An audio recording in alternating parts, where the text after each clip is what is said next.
Lucianinha. Boa noite, gurias, paz e graça. Podem sentar. É uma alegria estar mais uma quinta-feira aqui com vocês. Eu agradeço pela oportunidade, pela confiança. E hoje para falar sobre um assunto tão maravilhoso. Eu acho que tá meio alto esse retorno. Não, o retorno não tá ligado. Você só tá demandando pra você tá te ouvindo lá pra frente. Agora tá. Acho que dá pra baixar um pouco. Ele vai baixar quando estiver falando. Gurias, então hoje a gente vai falar sobre a doutrina da onipotência. A gente já vai direto ao ponto para não perder tempo.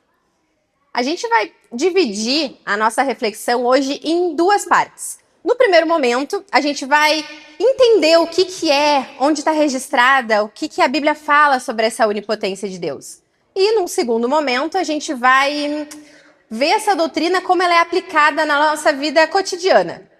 Então a gente vai ver que muitas vezes aquilo que a gente acredita aqui não tem muito a ver com o que a gente faz, com o que a gente pratica. Quando a gente diz que Deus ele é onipotente, a gente quer dizer que Deus ele tem todo o poder. Nada pode impedir os seus planos. Nada está fora do seu domínio. Que ele é capaz de realizar tudo que ele deseja, sempre em perfeita harmonia com o seu caráter. Em outras palavras, a gente quer dizer que Deus nunca encontra um obstáculo grande demais para ele. Ele nunca encontra uma situação, uma circunstância difícil demais ou um inimigo difícil demais. Nada limita o poder dele. O que nos limita jamais limita Deus. O Deus da Bíblia, ele nunca foi surpreendido por uma crise. Ele nunca perdeu uma batalha. Ele nunca deixou de cumprir uma promessa por falta de poder. Eu vou ler agora alguns textos, vocês não precisam abrir para a gente passar rapidamente por eles, só para a gente conseguir ver de uma forma geral, assim, bem simplificada, onde a gente encontra essa manifestação de poder pela Bíblia. Bem simplificada, porque eu poderia aqui ficar a noite inteira só citando textos acerca disso. Em Números 11, 23, lá a gente vê que Moisés estava cansado, sobrecarregado. Ele chegou até a duvidar da promessa que Deus fez de alimentar o povo. Então a gente encontra a seguinte declaração do próprio Deus. O Senhor respondeu a Moisés: acaso o poder do Senhor está limitado? Agora você verá se cumprirei ou não a minha palavra dita a você. Jeremias 32, Jeremias ora o Senhor dizendo: ah, soberano Senhor, tu fizeste os céus e a terra pelo teu grande poder e pelo teu braço estendido. Nada é difícil demais para você.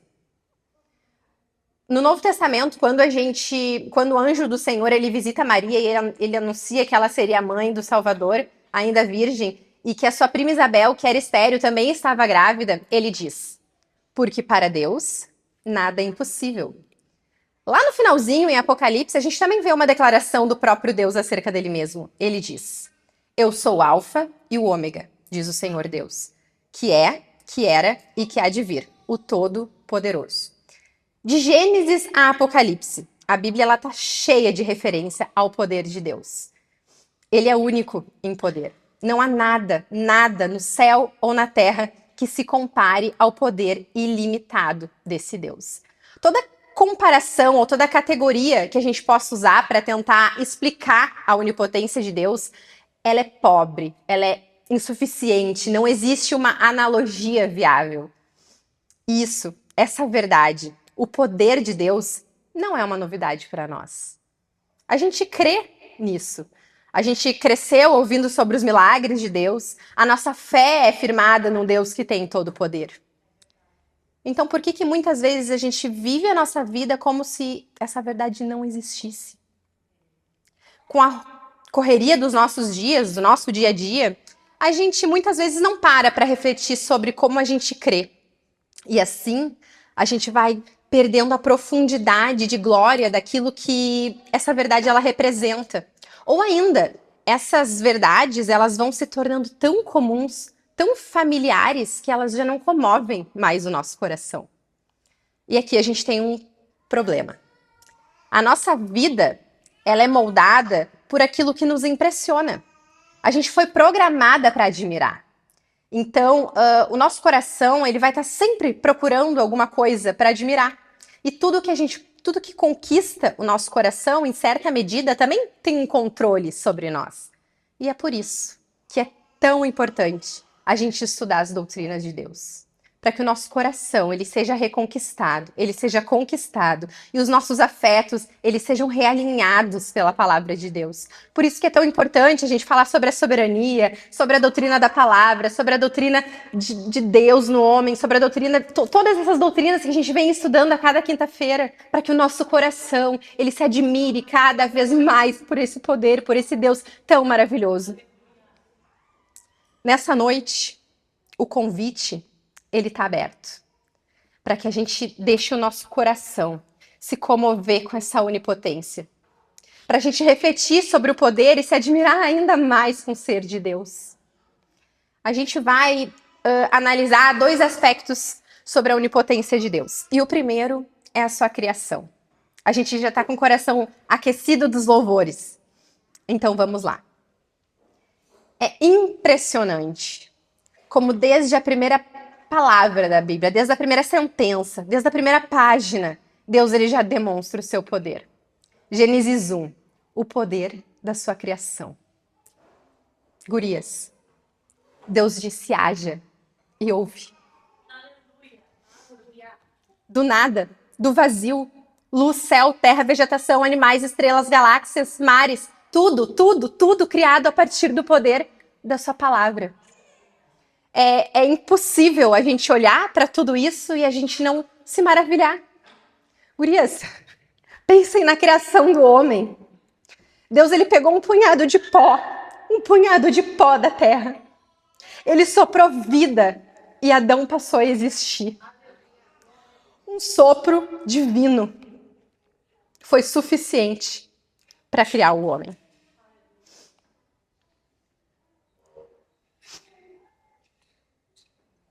Vocês já pensaram na complexidade científica, física que há nisso? Formação de órgão, de cérebro, de sistema digestivo, de sistema nervoso. Tudo isso funcionando em perfeita harmonia? Gurias, isso é impossível. O Criador dá vida a partir do absoluto nada. Não tem coisa mais poderosa do que trazer vida à existência onde não tinha. Isso não é comum. Isso não pode passar desapercebido na nossa leitura bíblica. Todo janeiro a gente começa Gênesis 1, então Deus criou. Tararara. Não, observa. Olha o que Deus está fazendo aqui. Parem, contemplem o Deus Todo-Poderoso, dando vida ao mundo pelo poder da sua palavra. Ele disse, haja, e simplesmente houve. Esse é o poder do Deus que a gente veio adorar hoje aqui. Nós, humanas, a gente herdou a criatividade do Criador, mas não o seu poder de criar. A gente cria sempre a partir de algo que já está criado. Mas Deus, ele cria o mundo a partir do absoluto nada. Deus dedica um capítulo bem extenso para mostrar isso a Jó. E eu quero relembrar com vocês, eu vou ler esse capítulo 38 de Jó, ainda que ele seja um pouquinho extenso. E se vocês quiserem acompanhar na Bíblia de vocês, a gente vai passar aí pelos versículos do capítulo 38. Vamos ver o que Deus diz a Jó ali, no meio dessa confusão, dessa luta de Jó. A partir do versículo 4, Deus diz assim: onde você estava quando eu criei o mundo? Se você é tão inteligente, explica isso. Você sabe quem resolveu qual seria o tamanho do mundo e quem foi que fez as medições? Em cima de que estão firmadas as colunas que sustentam a terra? Quem foi que assentou a pedra principal do alicerce do mundo? Na manhã da criação, as estrelas cantavam em coro, e os servidores celestiais soltavam gritos de alegria. Quando o mar jorrou do ventre da terra, quem foi que fechou os portões para segurá-lo? Foi eu que cobri o mar com as nuvens e envolvi com a escuridão. Marquei os limites e fechei as trancas com as suas portas.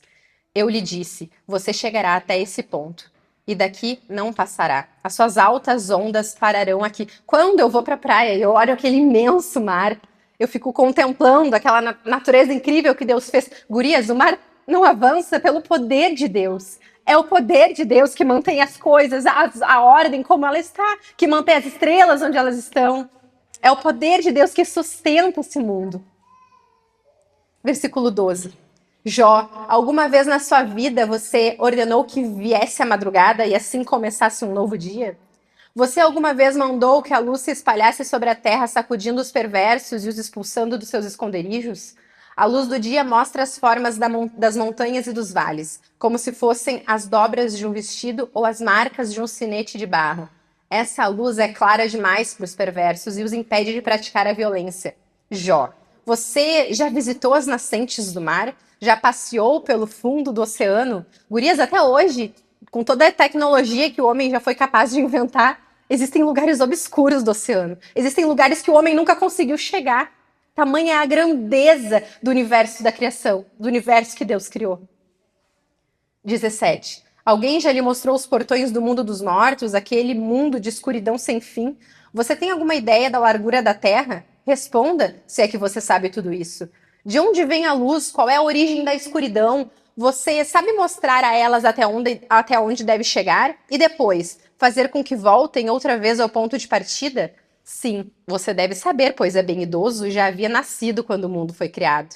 Você alguma vez visitou os depósitos onde eu guardo a neve e as chuvas de pedra, que ficam reservadas para tempos de sofrimento e para dias de lutas e de guerras?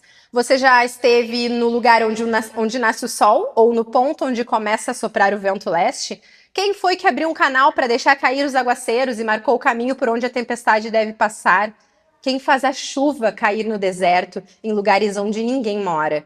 Quem rega as terras secas e desapovoadas, fazendo nascer nelas capim? Será que a chuva e o orvalho têm pai? E quem é a mãe do gelo e da geada, que faz com que as águas virem pedra e que o mar fique coberto por uma camada de gelo? Será que você pode amarrar com uma corda as estrelas das 7 cabrinhas ou soltar as correntes que prendem as 3 Marias? Você pode fazer aparecer a estrela d'alva ou guiar a ursa maior e a ursa menor? Você conhece as leis que governam o céu e sabe como devem ser aplicadas na terra? Será que a sua voz pode chegar até as nuvens e mandar que caia tanta chuva que fique coberto por um dilúvio? Você pode fazer com que raios apareçam e venham dizer-lhe: estamos às suas ordens. Quem deu sabedoria às aves como o íbis, que anuncia as enchentes do rio Nilo, ou como o galo, que canta antes da chuva? Quem é capaz de contar as nuvens? Quem pode derramar a sua água em forma de chuva, que faz o pó virar barro, ligando os torrões uns aos outros? Será que é você que dá de comer às leoas e mata a fome dos leõezinhos quando estão escondidos nas suas covas ou ficam na tocaia das moitas? Quem é que alimenta os corvos quando andam de um lado para o outro com fome, quando seus filhotes gritam a mim pedindo comida? Ah, Jó. Onde você estava quando o mundo e toda a beleza e complexidade estavam sendo criados? Ah, gurias. Ah, mulheres. Vocês podem fazer o que eu faço? Vocês têm o mesmo poder que eu? Essa declaração, ao mesmo tempo que ela nos humilha, confronta a nossa fraqueza, ela nos mostra o poder onipotente de Deus e a linha que separa o ser humano do seu Criador. Não há poder como o poder onipotente de Deus. Trazer a criação à existência é o suprassumo do seu poder.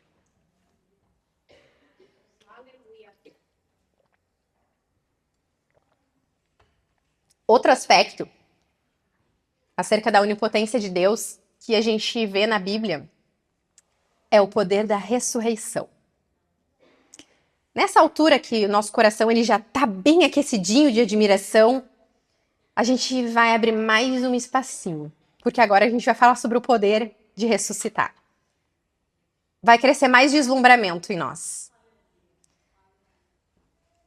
Vamos pensar na morte. A morte ela não é uma pausa na vida. Não é como se a gente colocasse o nosso coração para dormir. A morte ela é o fim, é quando tudo acaba. O nosso corpo ele entra num processo de decomposição, a nossa matéria se desfaz, o nosso sistema sofre uma pane irreversível.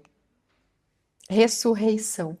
Dizer que alguém ressuscitou é acreditar que os órgãos que estavam apodrecidos voltaram a funcionar e funcionar perfeitamente. Que o cérebro que estava morto e desfeito voltou a produzir conexão entre os neurônios. Isso é impossível. Não se trata de reativar um corpo que estava pausado, de descongelar. Humanamente, isso é impossível. Cientificamente, isso é impossível. A morte é o fim. A gente não tem como lutar com a morte. A gente não tem ferramentas que enganem a morte. Mas, sempre tem um mas, o cristianismo é a religião da ressurreição. Para nós, a morte não tem a palavra final. Se não existisse ressurreição, então Cristo não estaria vivo, nosso pecado não teria sido derrotado e a nossa fé seria, no mínimo, duvidosa. O poder da ressurreição é o cerne daquilo que nos dá a nova vida e uma esperança futura. Vamos considerar a grandiosidade da ressurreição do Cristo, de Jesus.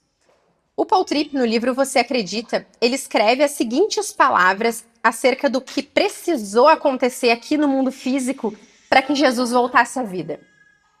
Prestem atenção. Ele ficou no sepulcro por tempo suficiente para ser dado como comprovadamente morto. Ressuscitar após a morte significou que as sinapses do seu cérebro de repente começaram a disparar, que cargas elétricas foram transmitidas através do seu sistema nervoso, que o músculo do seu coração começou a bombear sangue, que o sangue fresco correu nas suas veias, que os músculos de repente ficaram macios e flexíveis, que os seus órgãos voltaram à vida e funcionaram harmoniosamente entre si, que os seus olhos ficaram úmidos e recuperaram a capacidade de foco, que ele, de repente, podia respirar, sentir cheiros, paladares, recuperou o tato, seu equilíbrio, senso de orientação voltaram, a sua capacidade de se relacionar e se comunicar instantaneamente foi ativada. Pensamentos e desejos, planos e propósitos de repente vieram à tona. Este é apenas um resumo limitado de tudo o que teve que acontecer de uma só vez, para que Jesus pudesse se levantar, dobrar os panos que envolviam e sair vivo daquele sepulcro.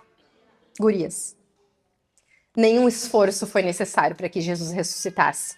Ele é o Deus Todo-Poderoso. Não houve uma reunião entre a Trindade para saber se isso realmente seria possível. Não existia um plano B. Ser o Todo-Poderoso significa que nem a morte tem o poder de derrotá-lo. Ressuscitar dos mortos está no currículo do que Deus pode fazer. Somente Deus, Todo-Poderoso, é capaz de trazer vida ao que já estava morto. A ressurreição, ela é uma evidência que aponta para a onipotência de Deus. Então, a criação e a ressurreição criam uma linha que não pode ser ultrapassada entre a sua criação e o seu Criador. Nós vamos tropeçar na nossa impotência, mas Deus, ele é onipotente.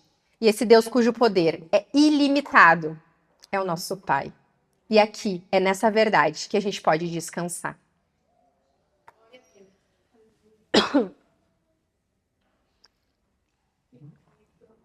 Agora, que o nosso coração já está admirando essa onipotência, através da criação, da ressurreição, a gente vai analisar como crer em um Deus onipotente transforma o modo que a gente vive aqui a nossa vida cotidiana. Todas nós já experimentamos a impotência nessa vida debaixo do sol. Todos os dias a gente é lembrada da nossa fragilidade, seja na educação dos nossos filhos, seja quando as coisas saem de controle na nossa casa ou no nosso trabalho, ou quando a nossa vontade não é suficiente para mudar uma situação que a gente gostaria que fosse diferente. A gente experimenta fraqueza nos relacionamentos, até mesmo no nosso corpo físico. Quem já tentou fazer alguma coisa, se desafiou a fazer uma coisa e o corpo não correspondeu? De alguma forma, todas nós desejamos mudanças que a gente não pode produzir. Ou um controle que a gente nunca vai ter. Por vezes a gente vai ser chamada a fazer coisas que estão além das nossas capacidades. como aceitar um convite para falar na reunião de mulheres. São tantas limitações, tantos desejos de mudar o rumo das coisas, porque a gente acredita ser melhor mesmo. Mas as nossas limitações apontam para um Deus cujo poder é ilimitado. E essa verdade, ela é um grande consolo para o nosso coração.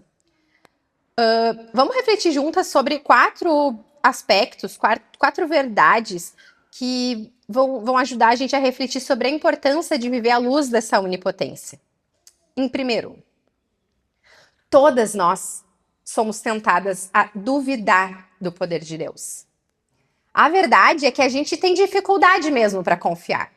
A gente até diz que confia, mas quando a dificuldade ela bate na nossa porta, a gente dá um passinho para trás, a gente tende a desconfiar, a gente não confia as nossas dificuldades ao Senhor. Vamos lembrar de uma história bem conhecida, que inclusive mês passado a gente escutou ela na perspectiva da soberania de Deus. Sara e Abraão. Sara e Abraão recebem a promessa de que teriam um filho e de que todas as nações da terra seriam abençoadas. Não foi qualquer promessa. Só que o tempo foi passando, eles foram envelhecendo, Sara já não estava mais na idade fértil. E só de pensar que poderia se cumprir a promessa, fez Sara rir. Sara riu da promessa, da possibilidade da promessa se cumprir. Sara riu. Lembram da resposta de Deus à risadinha incrédula de Sara? Gênesis 18:14. Deus diz: Ô Sara, existe alguma coisa que seja difícil demais para o Senhor? Gurias, quando eu escrevia essa parte, eu me lembrei das minhas orações que ainda não foram respondidas.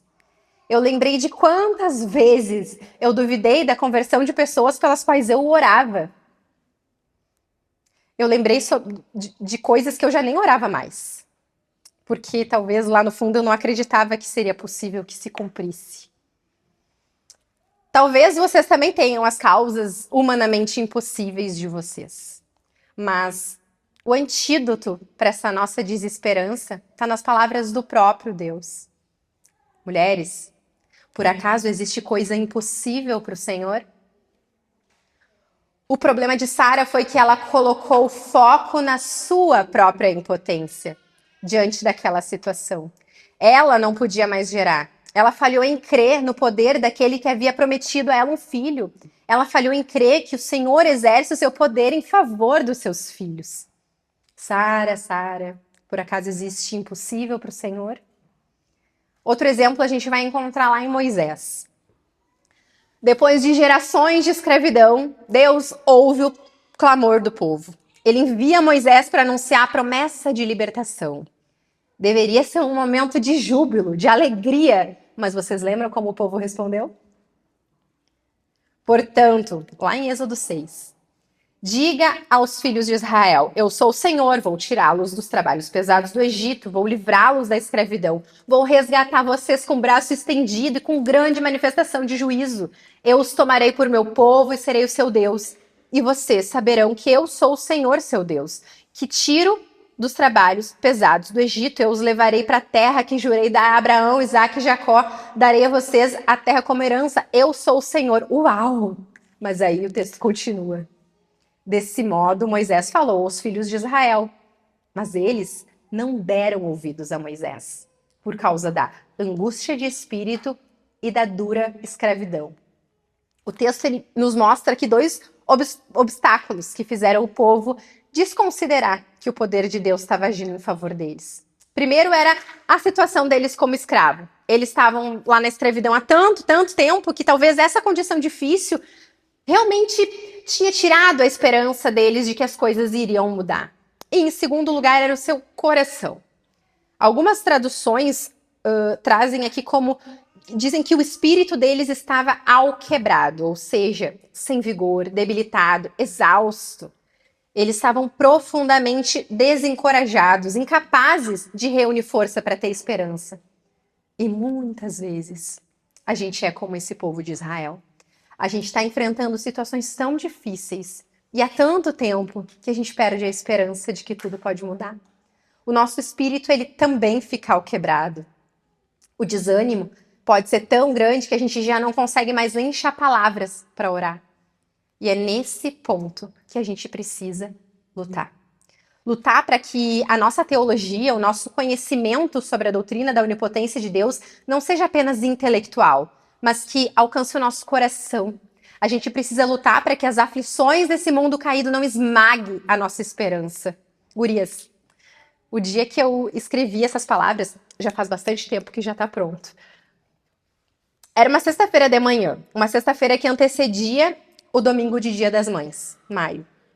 Era uma semana que o meu espírito estava alquebrado. Eu estava sem esperança mesmo. E depois que o Senhor ministrou essas palavras no meu coração, que eu escrevi essas palavras, que eu refleti sobre elas, eu sempre oro pela casa caminhando, assim. Aquele dia eu não consegui caminhar. Eu me ajoelhei diante de Jesus e eu pedi para que Ele renovasse a minha fé e a minha esperança, para que Ele não deixasse eu deixar de acreditar no poder dEle.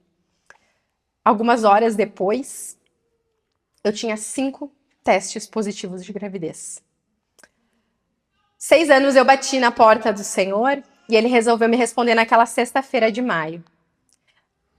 Ele poderia não ter me respondido e Ele ainda assim continuaria sendo Deus Todo-Poderoso e bom. Mas Ele resolveu me responder. E observem que foram 5, poderiam ter sido 1. A minha fé ainda precisava de um ajuste. Gurias, Deus declarou sobre Ele mesmo que não existe nada difícil demais para que ele não possa realizar. Muitas vezes, muitas de nós enfrentamos problemas relacionados à esperança. Algumas sofrem por colocar sua esperança no lugar errado. Outras já nem têm esperança mais. No capítulo 1 de Efésios, Paulo ele ora para que os olhos do coração dos efésios se abram, a fim de que eles conheçam a esperança para a qual eles foram chamados. E nos versículos seguintes ele vai falar que Deus exerceu o seu poder em Cristo, ressuscitando ele dos mortos. Paulo ele orou para que os crentes em Éfeso entendessem a esperança que agora pertenciam a eles como filhos de Deus. A esperança dos crentes é o poder da ressurreição. O mesmo poder que soprou vida no corpo morto de Cristo é nosso como filhas de Deus. Nós não temos o poder de produzir o que é bom no coração dos nossos filhos, mas Deus tem. Nós não temos o poder de converter nossos maridos, nossos amigos, nossos parentes, nossos vizinhos, mas Deus tem. Nós não temos o poder de trazer paz ao nosso casamento ou às nossas relações familiares, mas Deus tem. Nós não temos o poder de produzir em nós mesmas sabedoria para lidar com as nossas finanças, mas Deus tem. A gente não tem o poder de produzir um coração mais manso, mais humilde, mais bondoso, mas o Senhor tem. A gente não tem o poder de injetar esperança no nosso espírito, mas Deus, Ele tem. Em que área a gente tem sido tentada a desistir? Que orações a gente tem deixado de lado porque já passou muito tempo? Onde a gente parou no caminho e a nossa esperança fraquejou? Lembremos da oração de Paulo. Não vamos deixar que a nossa fraqueza molde mais as nossas respostas às situações do que o poder da ressurreição que é nosso como filhas desse Deus tão grandioso. Em segundo lugar,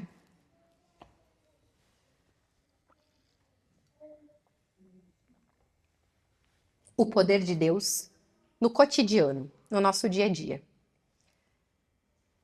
Teologia não é só o que a gente estuda ou o que a gente pensa sobre Deus. Teologia é como a gente vive. Como a gente vive a nossa segunda, a nossa terça, a nossa quarta. Não é só sobre como a gente vive o nosso domingo de manhã.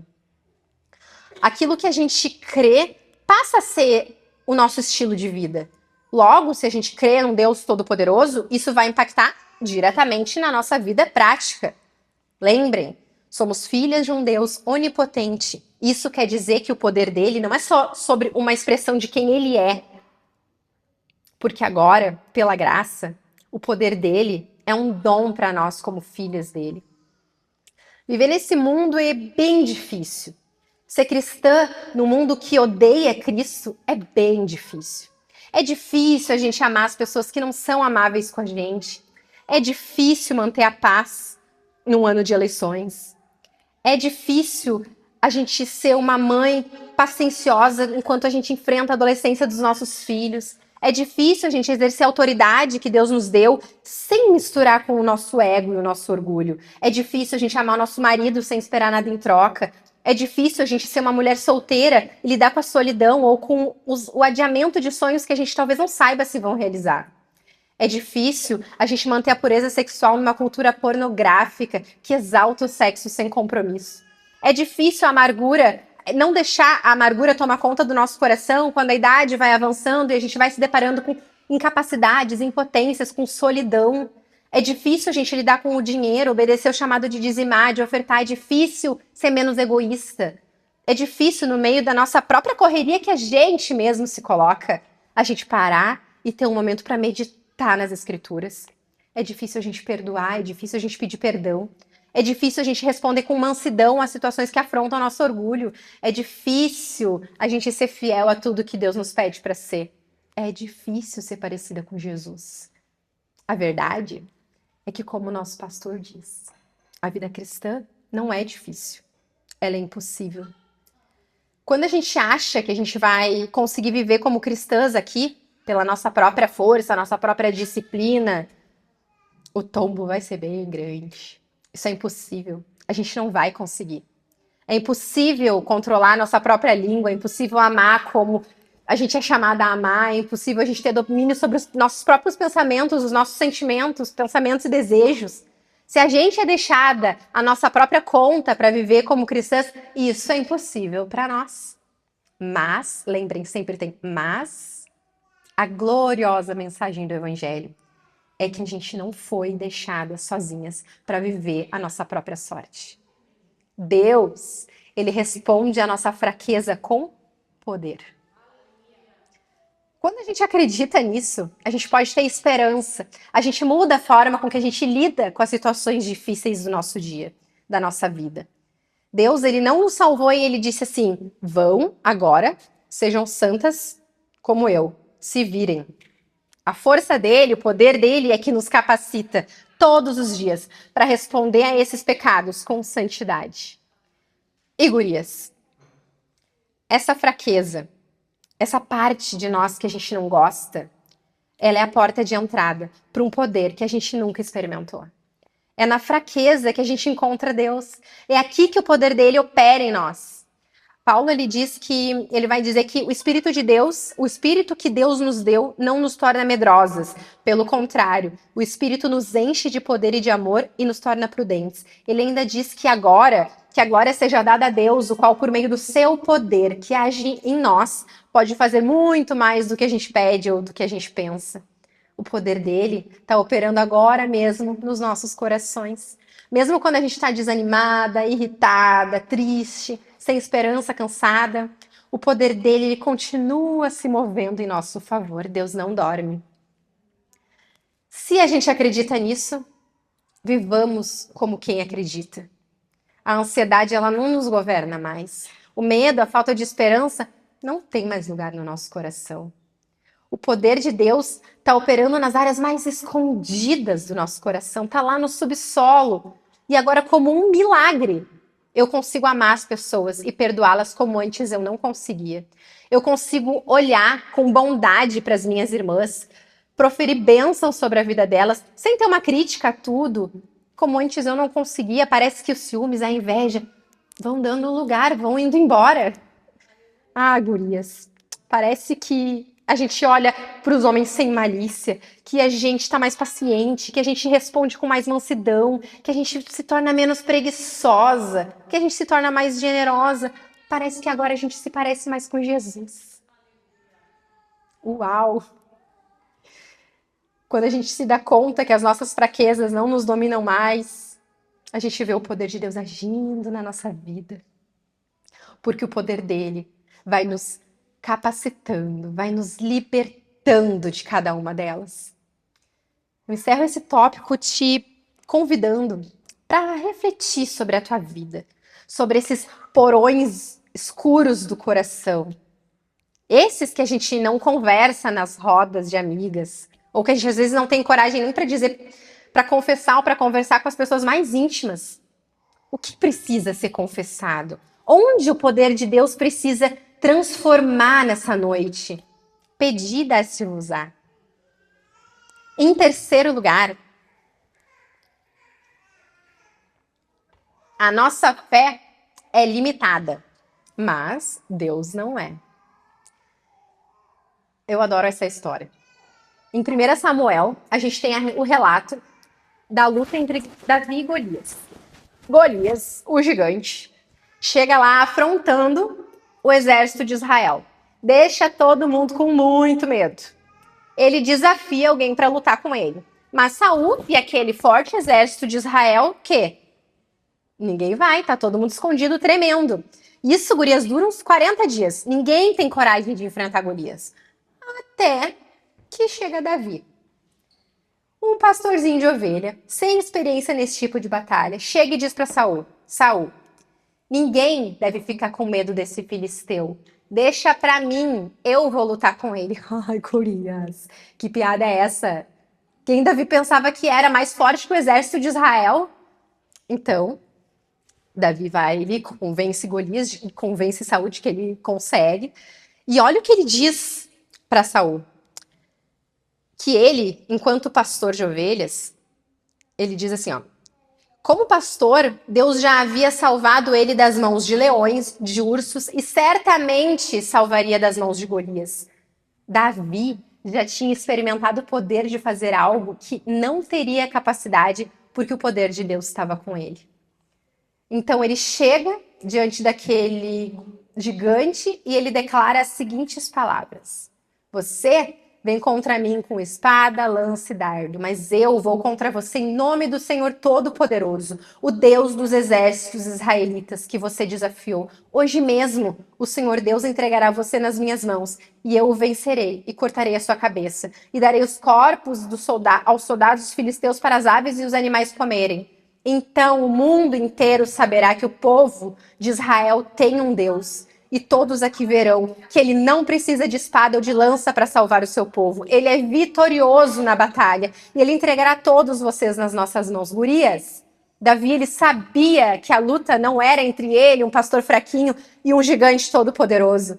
Era entre o Deus todo-poderoso e um Golias cheio de fraqueza.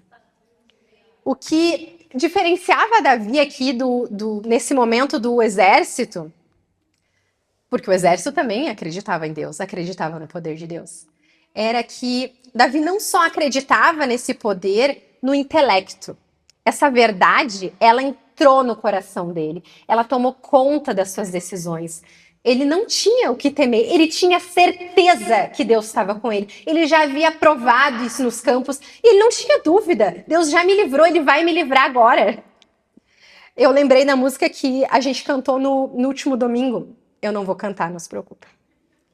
A música diz assim: lutamos batalhas que Cristo venceu.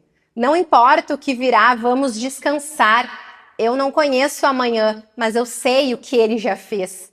Se o mar se levanta, a minha ajuda está em ti. Porém os meus olhos em Jesus. Direi que eu estou em paz. Dessa história eu já sei o fim.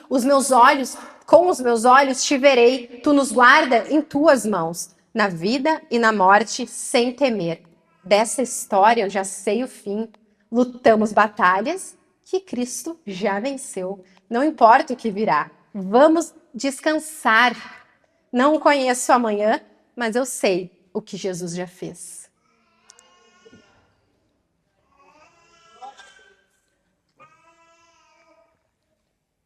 Gurias, lembre, a vida aqui, ela é difícil. Coisas indesejadas vão acontecer. Nós vivemos sob aflições, como nós escutamos aqui na nossa consagração. Mas o Deus Todo-Poderoso está à frente das nossas batalhas. Nós temos que viver como mulheres que creem no que dizemos crer.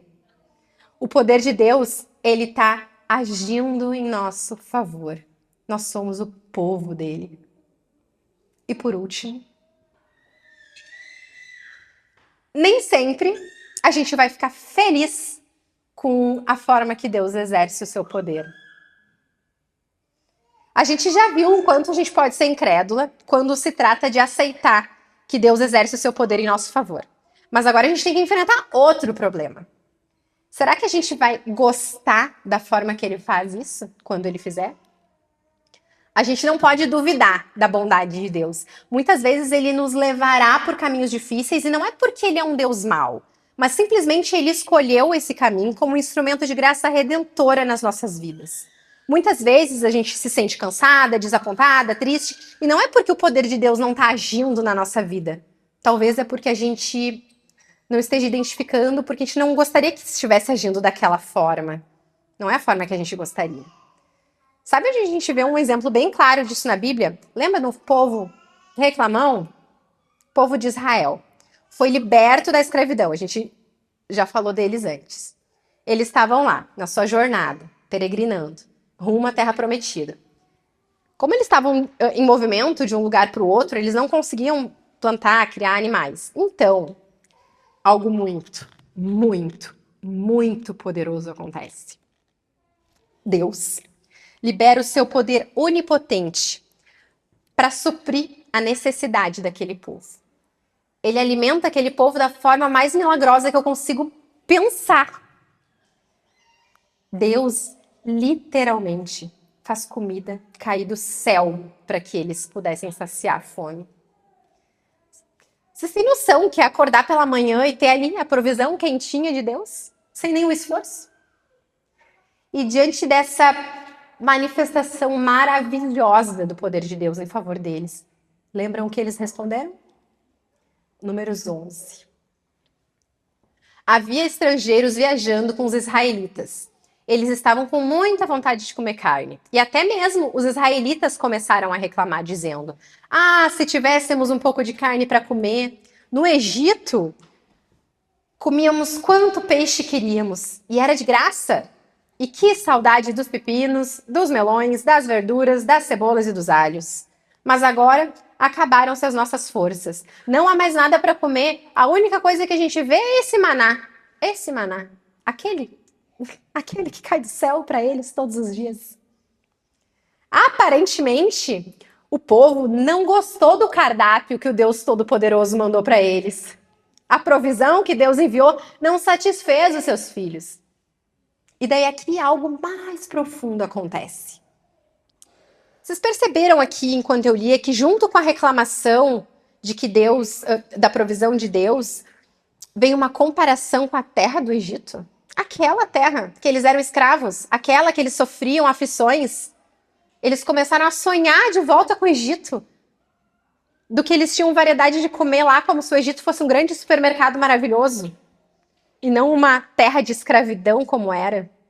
Ah, gurias, como o descontentamento distorce a nossa visão, a nossa memória vai ficando seletiva, a gente esquece de onde a gente foi tirada.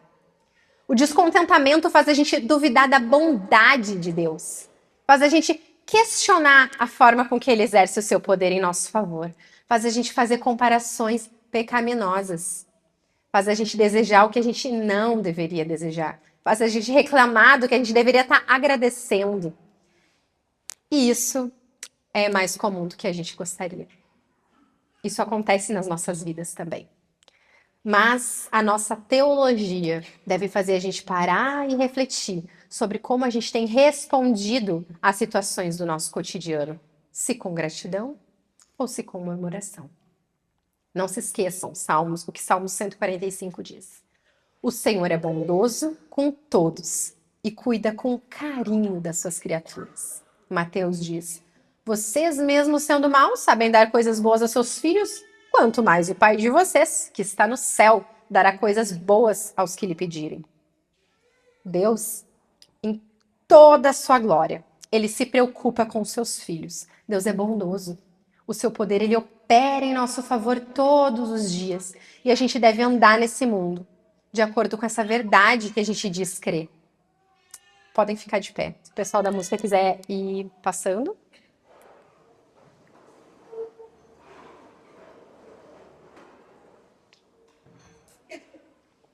Eu vou finalizar citando as palavras do Paul Tripp. Prestem atenção. É doce ser liberto do medo da fraqueza. É maravilhoso ser liberto do fardo de ter que agir como quem é forte. É uma dádiva ser liberto de sentir-me oprimido cada vez que enfrento algo maior do que a minha capacidade ou mais forte que a minha força. É libertador saber que a fraqueza não é uma maldição. Muito pelo contrário, ela é a própria matéria que Deus usa para gerar em nós a verdadeira força. A força genuína não decorre de mais esforço, nem de se exercitar para ter músculos mais potentes. A verdadeira força vem quando você não tem mais medo de confessar a sua incapacidade. A verdadeira força não é a que finge um pretenso poder, nem a que esconde as fraquezas. Admitir a nossa fraqueza é o caminho para a verdadeira força. É quando eu deixo de negar as minhas fraquezas que começo a confiar em um dos dons mais doces da graça de Deus. O seu poder operando dentro de mim. Gurias, o grupo vai cantar e a gente vai orar individualmente. Não vai ter ninguém aqui dirigindo a oração. A gente não vai escutar uma oração. A gente vai fechar os nossos olhos e a gente vai orar sobre 3 aspectos. A gente vai orar em primeiro lugar, louvar a Deus pelo seu poder onipotente. Nós vamos começar a nossa oração em adoração a esse Deus maravilhoso e cheio de poder. Segundo, a gente vai apresentar as nossas fraquezas e pedir a Deus que o seu poder opere em nós. Só nós sabemos. Sabe aquelas lá do porão, aquelas que estão escondidas? Esse é o momento que você vai apresentá-las ao Deus Todo-Poderoso e vai suplicar para que o poder dele entre nessas fraquezas e torne em vitórias. Em terceiro lugar, a gente vai agradecer pela forma que o seu poder já tem sido exercido na nossa vida. Então a gente vai louvar a ele, a gente vai apresentar as nossas fraquezas e nós vamos agradecê-lo. Amém?